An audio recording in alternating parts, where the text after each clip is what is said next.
કેમ છો મિત્રો? ગુડ મોર્નિંગ, જય સિયારામ. આજે બેઠો તો બરાબર છે. કાલે વિડીયો નાખ્યો, અડધો ટોપિક કંઈ મળતા છે નહીં. હવે હું વિડીયોમાં વાત કરું, મોટિવેશન આપવાનું વિચારું છું કે તમે બધાને મોટિવેશન આપું, પણ એમાં એવું છે કે મોટિવેશન હું જ નહીં થતું. મેં વિચાર્યું તો રોજ વિડીયો બનાવીશ, રોજ તમને મોટિવેશન આપીશ. મોટિવેશન મારાથી નહીં થવાતું. મને કંટાળો આવે છે વિડીયો બનાવતો. વિડીયો નાખ્યા કરવાના યાર, કોઈ જોવે ના જોવે, પણ જરૂરી છે વિડીયો બનાવવું. આ વિચાર લીધું છે કે આપણે બનાવવાના છે વિડીયો, તો પછી બનાવવા જ પડે. બરાબર છે? રોજ ડેલી બનાવવાના, મૂકવાના. બરાબર છે? અને સારી કોઈ સલાહ આપવાની. બરાબર છે? તો હું ગેમની વાત કરું તો ઓનલાઈન ગેમિંગ કે ના રમવું જોઈએ. બરાબર છે? અને આપણે બંધ કરી દેવું જોઈએ. બરાબર છે? અને મોટિવેશન આપવાનું રીઝન એ છે મારું કે તમે લોકો આગળ વધો. બરાબર છે? સારું કંઈ કરો, કંઈ વિચારો. હવે તો આપણે કામ કરીશું. પહેલાં તો હવે તો ડાયરેક્ટ હું વિડીયો બનાવું છું, કંઈ સ્પીચ કે કંઈ લખતો છું નહીં. ડાયરેક્ટ જેમ મન ફાવે એમ, દિમાગમાં આવે એમ બોલ કરવાનું.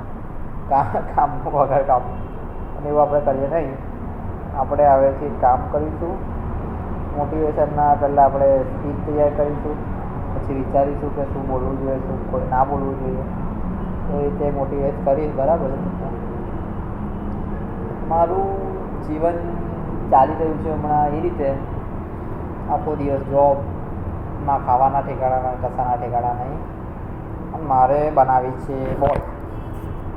હવે આપણું વજન તો કંઈ બહુ ખાસ છે નહીં, 50 કિલો છે, 52 કિલો.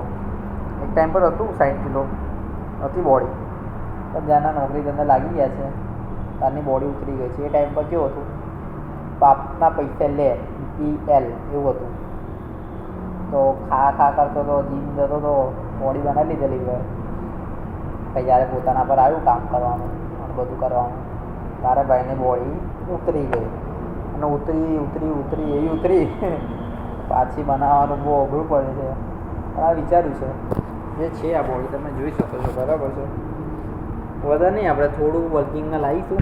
બરાબર છે? જો બાઇસેપ છે નહીં, કંઈ છે નહીં. આ તો ટી-શર્ટ એવી પહેરી છે ને એટલું લાગે છે, બાકી કંઈ છે નહીં.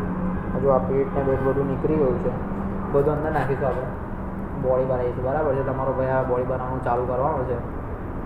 ડેલી આપણે એક મસ્ત મજાનું ડાઇટ તો ના કહેવાય, પણ આપણે પ્રોટીન ઇન્ટેક વાળું ખાવાનું લઈશું. કેલેરીઝ બને એટલી વધારીશું ખોરાકમાં, અને એ રીતે આપણે બલ્કિંગ કરીશું. જીમ જવાના પૈસા હમણાં છે નહીં આપણી પાસે, એટલે આપણે ઘરેથી સાદો ખોરાક ખાઈશું. બરાબર છે? જે મળે એ ખાઈશું, પણ આપણે પ્રોટીન વધારીશું, પાણી પીશું વધારે. બરાબર? જેના લીધે આપણા સ્કિન પર જે સ્કિનને બધું થઈ રહ્યું છે બધું નીકળી જાય. બરાબર? રોજ એક્સરસાઇઝ કરીશું. કે રીતે હું તમને બતાવીશ કે બોડી આમ કેવી રીતે મેન્ટેન થઈ જાય છે, બોડી બની જાય છે. બરાબર છે? કંઈ અઘરું છે નહીં. બધા લોકો કે બોડી બનાવવાનું અઘરું છે, વેટ ઉતારવું બધું અઘરું છે, એ બધું કંઈ છે ને ભાઈ. પોતાના પર વિશ્વાસ રાખો, બધું થઈ જાય.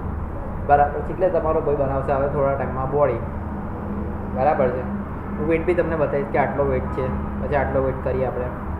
ટાઈમ છે, બહુ ના વાર લાગે. બહુ તો બહુ 6 મહિના. બધા કે નહીં કહેતા પેલું 6 મહિને રૂક જા મેરી બોડી બનને વાલી છે, એવું 6 મહિના રોકાઈ જાઓ તમે, તમારો ભાઈ બોડી બનાવીને બતાવશે તમને. હમણાં કંઈ છે નહીં. જો આ પગ તમને બતાવું, મરઘા જેવા પગ છે ભાઈના.